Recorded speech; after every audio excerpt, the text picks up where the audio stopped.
Hello, my name is Nelsonator, and I'm here with my friend.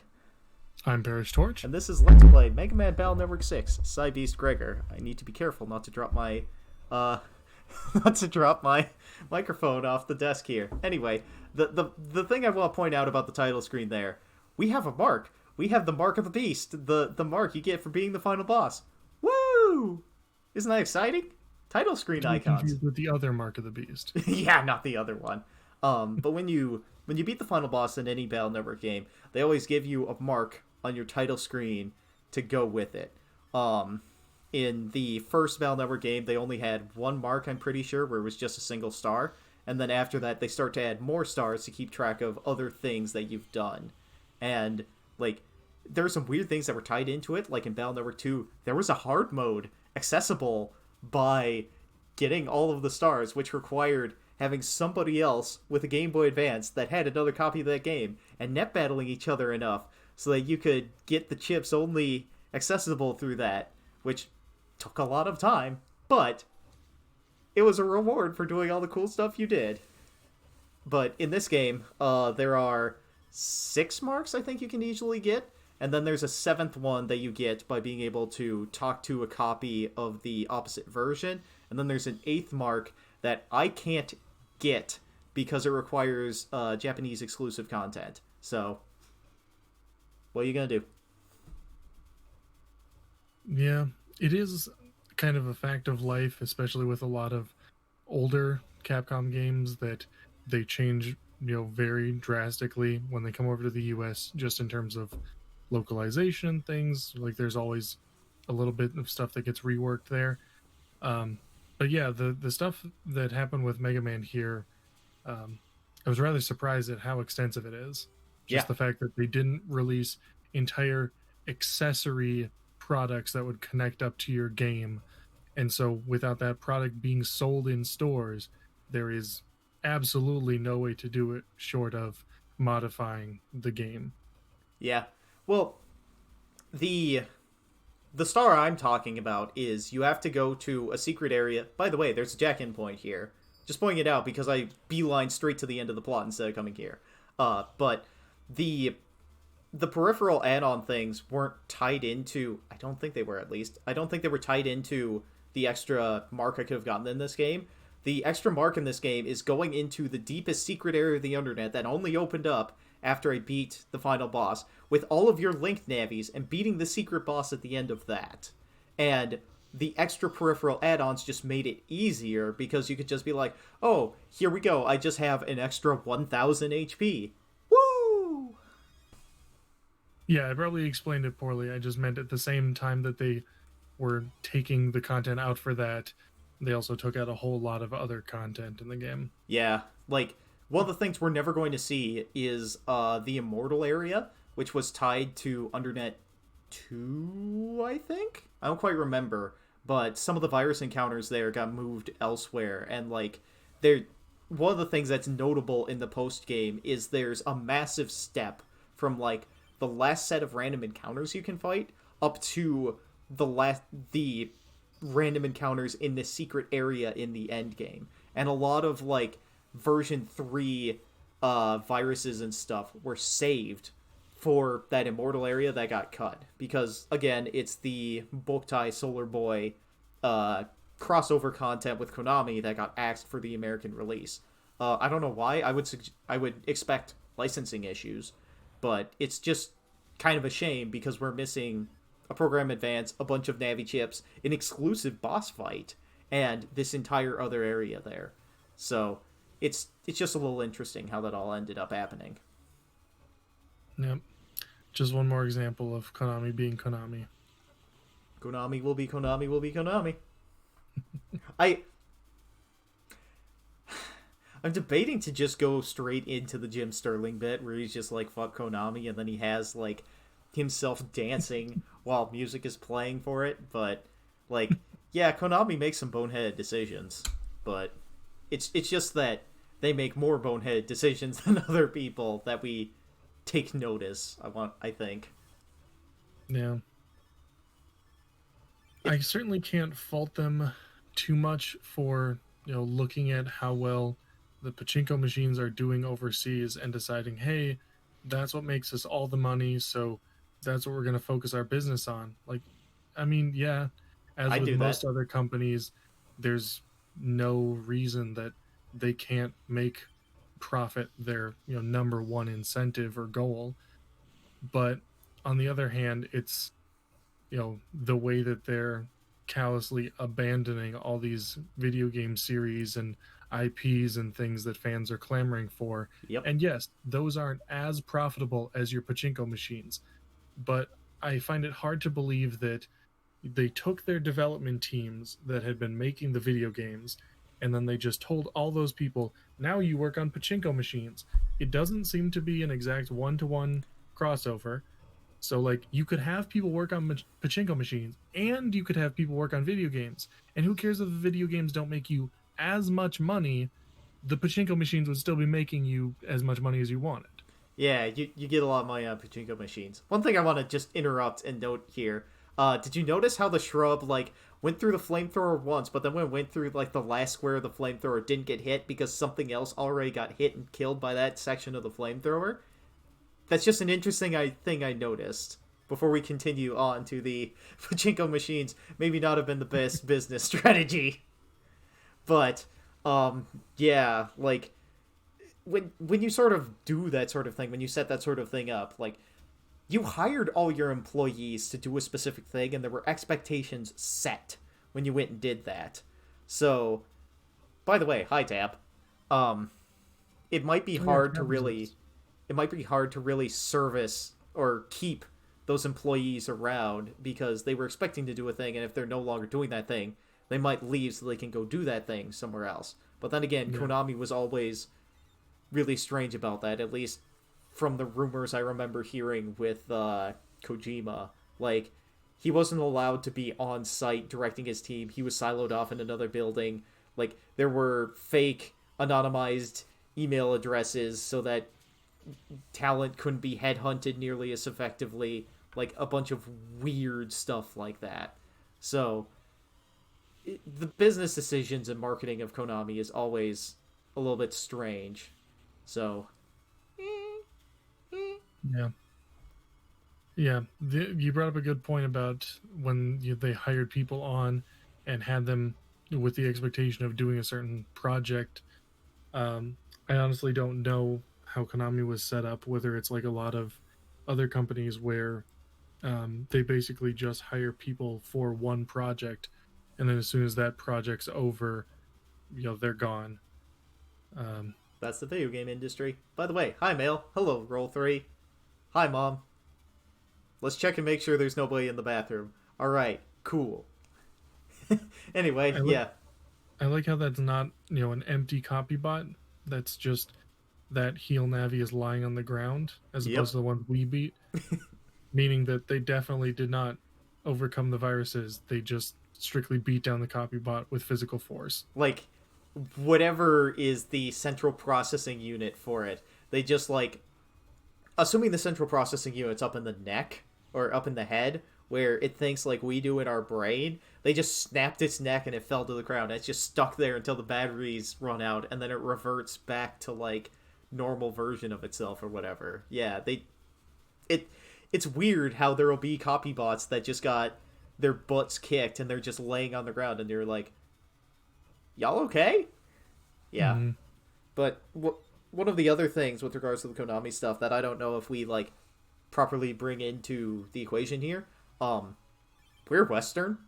Like both of us live in the States, where like leaving a company to go somewhere else happens all the time. Like one of the things I remember is, hey, you're sort of expected by people these days to like swap your company every 5 years or something like that because you're not happy with where the company's at and it building you up. Um, Meanwhile, in Japan, there's a phenomenon known as the salary man, where you start working for a company and you never stop working for a company. So, eh, eh. Like, me talking about, like, oh yeah, people got hired with certain expectations for doing a thing or another thing, like, maybe they're more willing to take it because they're salary men, as opposed to here in the US where you're sort of expected to just bounce if the business changes direction too much, you know? Hmm. But I only mentioned the bouncing because like that's sort of what ended up happening with my dad with the company he worked at for a long time. So take it with a grain of salt. Yeah. Yeah, that is definitely a shift that I've noticed in the employment situation here. And yeah, certainly don't have enough knowledge from people who live overseas to know whether that is something that's seen worldwide as a trend. But um, yeah, it's definitely been more of a thing. Some of the things you mentioned about if you switch jobs, you're more likely to move up, lateral promotion, as they call it. You apply for a job slightly above what you currently have at another company is more easy to move up than just trying to get promoted within an organization in a lot of cases. Yeah, But also on top of that, there have been less, I don't know, loyalty benefits or incentives for people to want to stick around to companies. You used to retire after working for a company your whole life with a great pension, like all sorts of benefits, a gold watch kind of thing. I gotta Um, think real hard about Giga Cannon 3 here before eventually deciding, nah, I'm just gonna dump everything because it doesn't work on these guys. But yeah, we've definitely moved away from the big pension model of like employee benefits for retirement. yeah, but as long as people can find something, whether it's shifting around or you do find that one job that you can stick in for long enough until you make the conscious choice to move out. I guess the new model is working all right. Yeah, I mean, a lot of that got picked up by like social security and stuff. Like pensions were a big thing, and then like we put in a safety net that was sort of guaranteed for everyone, and then a lot of companies sort of looked at that and they were like, well, maybe we don't need as much of a safety net anymore. I also like how I look over and I spot the guy and I'm like, wait, what? Who's that? Oh, never mind. Let's keep going. But yeah, yeah, you're, I don't know. People on the other side of the screen can't see it, but I've raised my hands as if to shrug here, you know? Like, it just kind of is, you know? Yeah, there are definitely a lot of things about the situation as well that I think were never meant to be the eventual goal or how we would want to have it set up. That's just kind of where we got to from where we were. Yep. Like social security numbers is a great one. Like the fact that we use that as a form of identification, to verify it's really you accessing your bank account, use the last four of your social, and it's supposed to be a big secret thing. Like Yeah. it's a string of numbers that's you know not very randomized. It was never meant to be a secret, passcode identification system for you to identify yourself for all of these secure financial and government systems. But that's how everything was set up, was under the social security number. So that's where we are. Let me also hit you with another one that I don't know if you know about, but my dad was in the Air Force for a bit, and when he was in the Air Force, the way people would differentiate their laundry from each other is they put their social security number on their laundry. That's what he tells me. So, source, my dad. But that's how he was able to differentiate his laundry from everyone else. Compared to me, where like I only recently memorized my social security number because of me paying taxes. Also, hello, Mick. It took like I never really knew where Mick was during all this chaos until I wandered past here and discovered him at the Penguins. Like, I mean, of course huh? he's taking care of the penguins. Yep. His Would you his think otherwise? his tough guy exterior can't hide the fact that he cares deep down. Yeah. Yeah, Mick if I were is designing the system from the ground up, I would definitely have made, Social Security's uh, more like a public key, and then there would be a private key component to it. The same as we use for electronic encryption. You know, Anyone can have your public and verify that it is actually you, but without the private, then it is not vulnerable to people abusing it. two factor. Yeah. It it's all a mess. It'll never be anything aside from a mess, but that's just kind of life. Now, isn't it? Because like Yeah. part of it is anytime you go to change a system, you're going to cause problems as you're changing it. Oh yeah. Like part of the reason why Social Security hasn't been changed in as long as it's been around is because of all the massive problems with it. So we're just sort of stuck with it the way it is as it's been for a very long time. And part of the problem is the demographics of the United States have changed a lot, where people used to die younger than they do now, so people are living to be a lot older, and because of that, they're taking out Social Security for longer, which means that we're. By the way, there's a 10-trip trader now that shows up only after you beat the final boss here in Greentown. Like, it has the best, in air quotes, stuff in it, so sometimes it's worth coming out here, but I got some dudes to fight. But, like, Social Security ought to be reformed. Like, it's going to be there for my parents. It might not be there for me. It won't be there for my kids, but it never gets changed because anybody ever talks about changing it. They don't tell. Like, the problem with Social Security reform is it's so complex that the promise has been made for the people who are 60 and about to retire. It won't change for them. It won't change for me because I'm already paying into the system. But anybody new coming in who's going to be paying into the system, they're going to be affected. They're going to be the ones changed by whatever changes you make to Social Security. So that's an interesting thing to think about, you know? Like, it's always a scaremongering tactic of, oh, we need to change Social Security because it's going to run out of money. Money's not going to be there for you. Versus, oh, they're going to change Social Security and they're not going to let you ever have Social Security. It's left-right spectrum. I don't know. Yeah. Let's think about the quiz guy here. Let's think about the quiz guy. How many trees? I already blew it. How many trees are there in Central Town? And then you get the standard thing. Like, I'm emulating right now because I can. You can get these games for like $5 or something on the eShop for the Wii U, but that requires you having a Wii U. Like, these games are fun. I highly recommend them. But there are some points where, like, you know, I could probably just drop a save state. And then I'm sitting here like, okay, let's do some math. Do we know PEMDAS? Oh boy. Do you There's been a remember the problem values that of I've- specific chips? Well, it's 100 for ICANN and it's 60 for Spreader 2, and I can't believe I remember that months after I recorded this. Speaking of order of operations, I've been browsing a subreddit called Confidently Incorrect.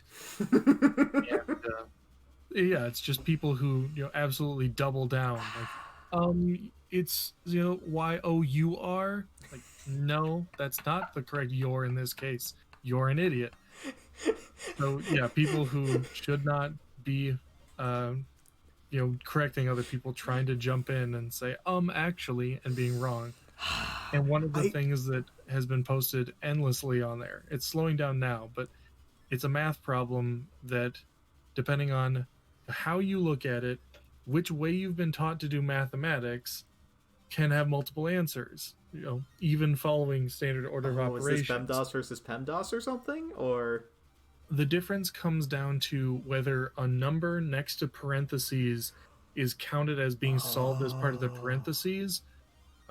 Like you distribute that to whatever's in the parentheses as part of that step, or whether you just consider that as having an invisible multiplication symbol next to it, and so then you just solve it, left to right when it gets to the multiplication and division part of the PEMDAS. also, I cannot believe how much math is going into this guy here versus like me actually opening up my library to just figure out like, okay, how many things are in here?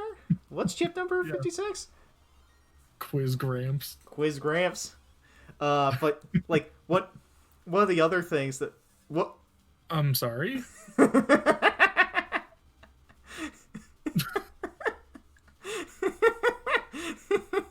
good job, Quiz Gramps. Oh look, it's a number trader code. Good thing I already took care of all that. More math for us. I vaguely remembered like something popping out from behind there, but I guess it's just the quiz guy over in the corner there. I'm looking really hard for this, and oh hey, Yai's here. Why is Yai here?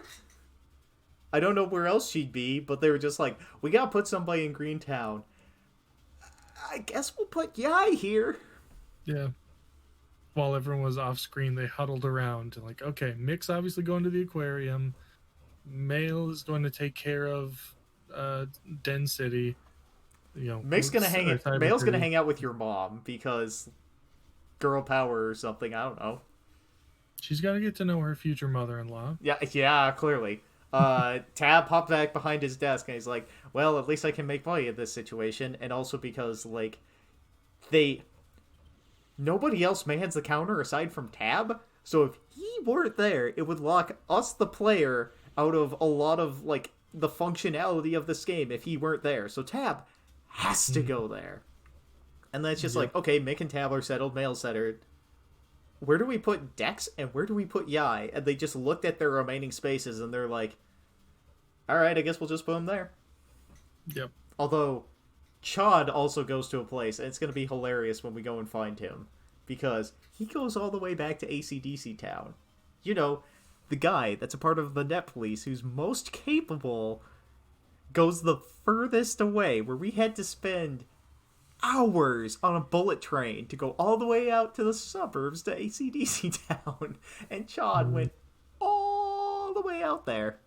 And I hit the realization point like, oh yeah, I never looked at the school. Maybe I should look in the school. Ah, good job, Yeah, I guess it made sense back when Lan and his family were living there because, like, oh shit, the Hikaris live in AC/DC Town. Like, they're one of our VIP families. Got to go protect them. But yeah, now that we've moved out of AC/DC Town, it's not that, like, who cares about AC/DC Town? Let's let the terrorists blow it up. But, right, as you said, he is, like, the darling of the net officials.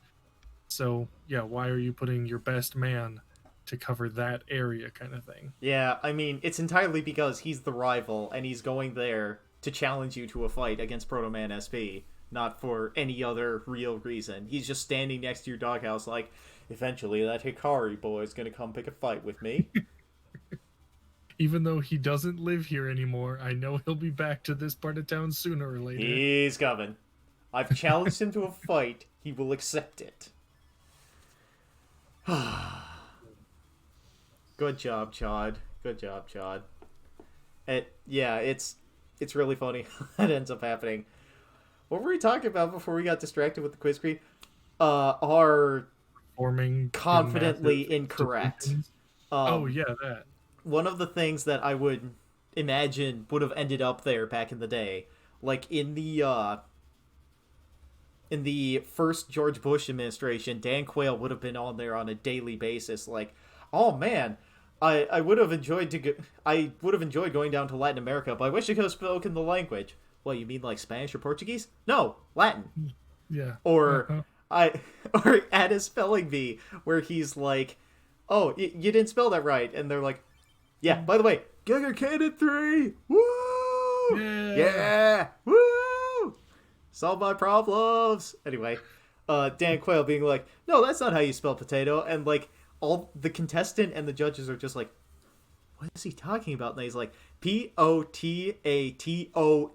That's how you spell potato.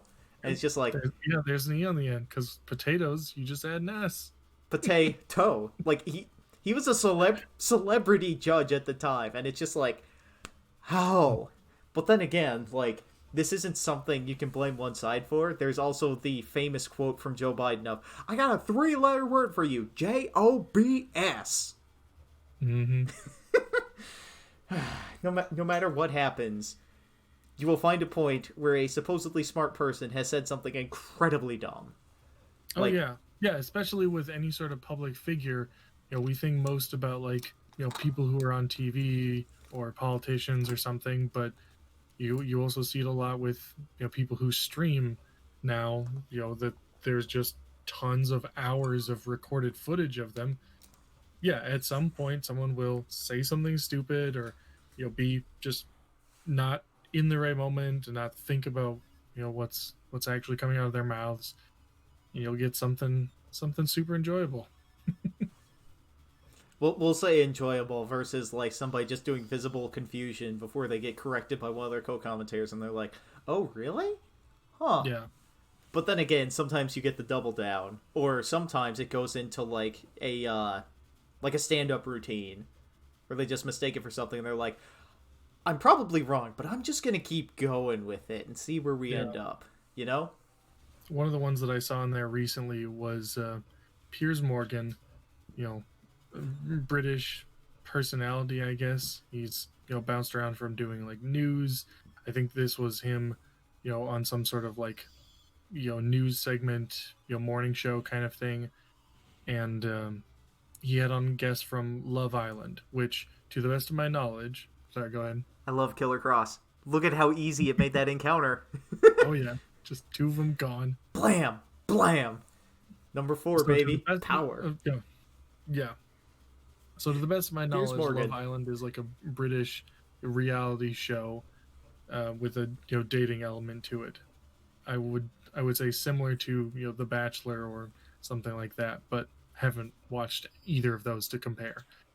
Um, so anyway, a couple of the contestants from Love Island were on there to talk about, oh no, sorry to hear that you got kicked off the show. How was the experience? You know, By the did way, you enjoy your time? That kind of thing. I love the pixel art cool on the side of the air conditioner that's on there. I I also mean, love yeah, how I run into this lady who wants a trade for a chip when I'm looking for the guy that says sells rush food. I'm just like, what? What are you doing here, lady? Also, I don't think I ever knew that she was there, you know? I just wander in, I'm like, who are you? yeah.